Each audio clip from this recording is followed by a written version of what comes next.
There's a place on Earth where the rules of modern life simply stop. You can see it from space. You can sail within sight of its beaches. But if you step onto its sand, there will be no rescue, no negotiation, no second chance. Not because the island is cursed, not because it's radioactive, but because the people who live there decided, long ago, that we are the danger. Governments enforce a permanent exclusion zone. Anthropologists refuse to land. Even disaster relief teams stay away. And the most unsettling part? This island is not abandoned. It's one of the last places on Earth that has never accepted humanity as we know it. Tonight, we are uncovering the true story of North Sentinel Island, why no human is allowed to step on it, what happened to those who tried, and why leaving it alone may be the most ethical decision ever made.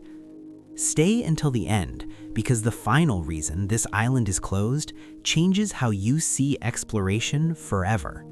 From above, North Sentinel Island looks like paradise, a dense crown of jungle surrounded by turquoise water, no ports, no roads, no buildings, just forest meeting sea. It sits in the Bay of Bengal, part of India's Andaman and Nicobar archipelago. On paper, it falls under Indian sovereignty. In reality, it exists outside the modern world. No tourism brochures, no flight paths, no welcome signs, only a strict instruction shared quietly among sailors, pilots, and officials: do not approach. The inhabitants of North Sentinel Island are known as the Sentinelese. They are among the last uncontacted tribes on Earth.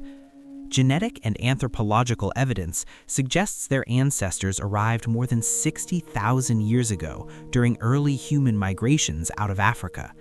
Since then, they have remained isolated.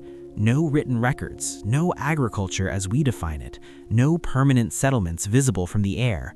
They hunt, they fish, they gather, and they live by rules the modern world never taught them.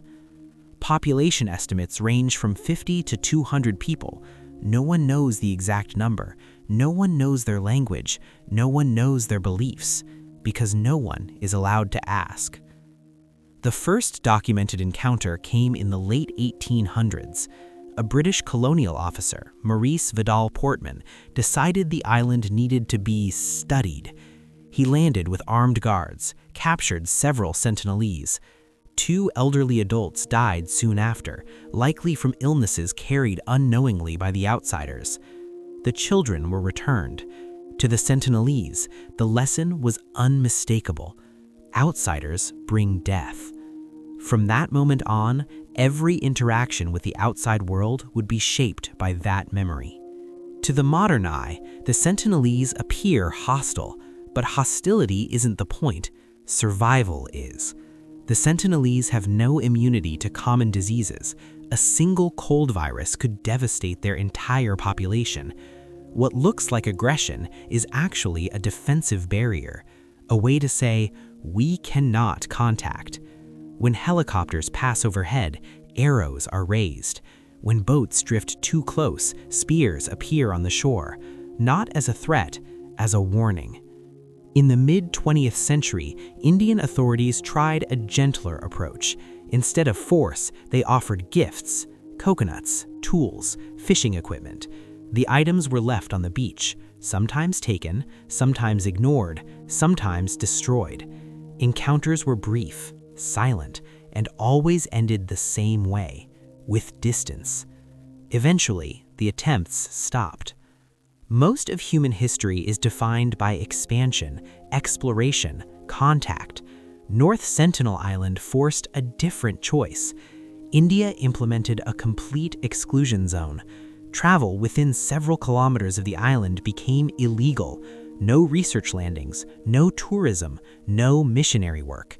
The goal was twofold: protect outsiders from harm and protect the Sentinelese from us. Despite the warnings, people still tried. Fishermen who drifted too close, adventurers seeking the ultimate unknown. In each case, the result was the same. The island responded exactly as it always had, with rejection. The message became impossible to ignore. This boundary was not symbolic, it was final. North Sentinel Island is often labeled abandoned, but that word doesn't fit. It has been continuously inhabited longer than most civilizations have existed. While empires rose and collapsed, while technology reshaped the planet, life on the island followed the same rhythms. No clocks, no calendars, no global events, just survival repeated generation after generation. What stories do the Sentinelese tell? What do they believe about the sky, the sea, the forest? How do they understand birth, death, and time? We may never know, and that uncertainty challenges a core belief of modern society, that everything must be understood.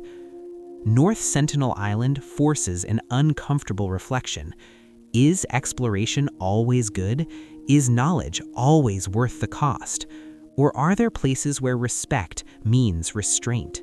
For once, the world chose not to push further.